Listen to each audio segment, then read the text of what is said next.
नमस्कार, मैं doctor Nemichand, assistant professor, government law college पाली।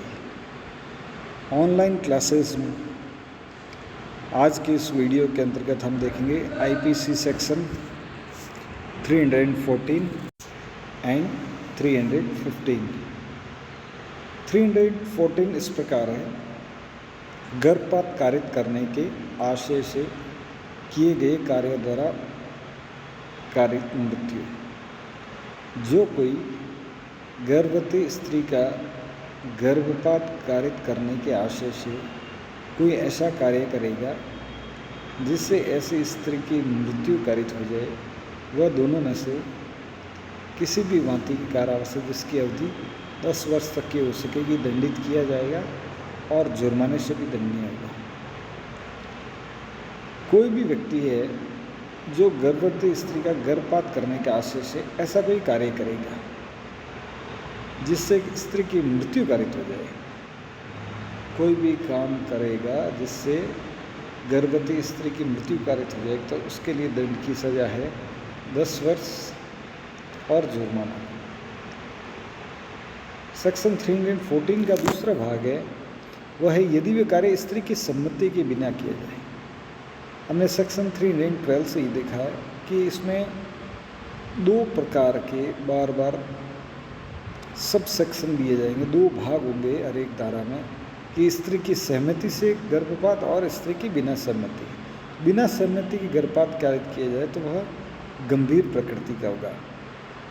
वही सेक्शन 314 में इसी प्रकार है कि यदि वह कार्य स्त्री की सम्मति के बिना किया जाए तो उसमें कारावास से उसमें बढ़ोतरी हो जाएगी, वह आजीवन कारावास से या ऊपर बताए गए दंड से दंडित किया जाएगा। या तो आजीवन कारावास से या ऊपर का कौन सा दंड है जो 10 वर्ष की सज़ा हो सकती है, उससे दंडित किया जाएगा। सेक्शन 314 में एक स्पष्टीकरण भी है, एक्सप्लेनेशन। इस अपराध के लिए यह आवश्यक नहीं है कि अपराधी जानता हो कि उस कार्य से मृत्यु कारित करना संभव है। इस अपराध के लिए आवश्यक नहीं कि अपराधी जानता हो कि उस कार्य से मृत्यु कारित। अभियुक्त है वह यह बचाव नहीं ले सकता कि मुझे जानकारी नहीं थी, मुझे नॉलेज नहीं था, मैं नहीं जानता था, यह आवश्यक नहीं है। नेक्स्ट है सेक्शन 350। धारा 315 इस प्रकार है: शिशु का जीवित पैदा होने रोकने या जन्म के पश्चात उसकी मृत्यु कारित करने के आशय से किया गया कार्य। शिशु का मृत्यु पैदा होने से रोकने या जन्म के पश्चात उसकी मृत्यु कारित करने के आशय से किया गया कार्य। जो कोई किसी शिशु के जन्म के पूर्व कोई कार्य इस आशय से करेगा, कोई भी व्यक्ति है जो शिशु के जन्म के पूर्व है कोई कार्य इस आशय से करेगा कि उस शिशु का जीवित पैदा होना रोका जाए। उस व्यक्ति को पता है कि इस प्रकार उसके गर्भ में शिशु है और उसको पैदा होने से रोकने के लिए कोई कार्य करेगा, या जन्म के पश्चात उसकी मृत्यु कारित हो जाए, ऐसे कार्य से उस शिशु का जीवित पैदा होना रोकना।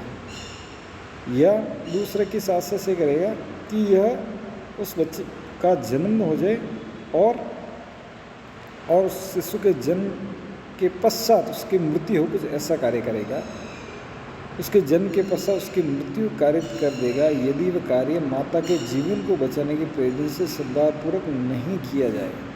यहाँ एक ही अपवाद है कि यदि वह कार्य सद्भावपूर्वक किया जाए तो उसको बचाव मिल जाएगा, अन्यथा बचाव नहीं मिलेगा। तो वह कितने दंड से दंडित किया जाएगा? तो वह दोनों में से किसी भांति की कारावास से जिसकी अवधि 10 वर्ष तक की हो सकेगी या जुर्माने से या दोनों से दंडित किया जाएगा। तो उसको 10 वर्ष के कारावास से या केवल जुर्माने से या दोनों से 10 वर्ष का कारावास और जुर्माने से दंडित किया जाएगा। इस प्रकार सेक्शन 314 में हमने देखा कि गर्भपात कारित करने के आशय से किसी स्त्री की मृत्यु कारित करना, उस मृत्यु कारित करने के संबंध में कोई कार्य करना, और सेक्शन 315 में हमने देखा यदि वह कार्य स्त्री की सम्मति के बिना किया जाए, तो सहमति से करेंगे तब तो उसको दंडित किया जाएगा पहले भाग के अंतर्गत, और बिना सम्मति के है तो सेक्शन 314 के दूसरे भाग के अंतर्गत। इसी प्रकार हमने देखा सेक्शन 315, शिशु का जीवित पैदा होना रोकने के लिए कोई कार्य करना, या जीवित वह जन्म ले लेता शिशु और उसके पश्चात उसकी मृत्यु कारित करने के आशय से कुछ ऐसे कार्य करना ताकि शिशु की मृत्यु कारित हो जाए, उसके लिए दंड का प्रावधान सेक्शन 315 में दिया गया है। यहाँ बार बार शब्द आ रहा है आशय से, इंटेंशन से। आशय होना आवश्यक है, और एकमात्र जो अपवाद दिया गया है वह यह है कि सद्भावपूर्वक यदि उसकी माता के जीवन को बचाने के उद्देश्य से कोई कार्य किया जाएगा तो उसको 315 के अंतर्गत दंडित नहीं किया जाएगा, अन्यथा उसको 10 वर्ष के कारावास से या जुर्माने से या दोनों से दंडित किया जाएगा।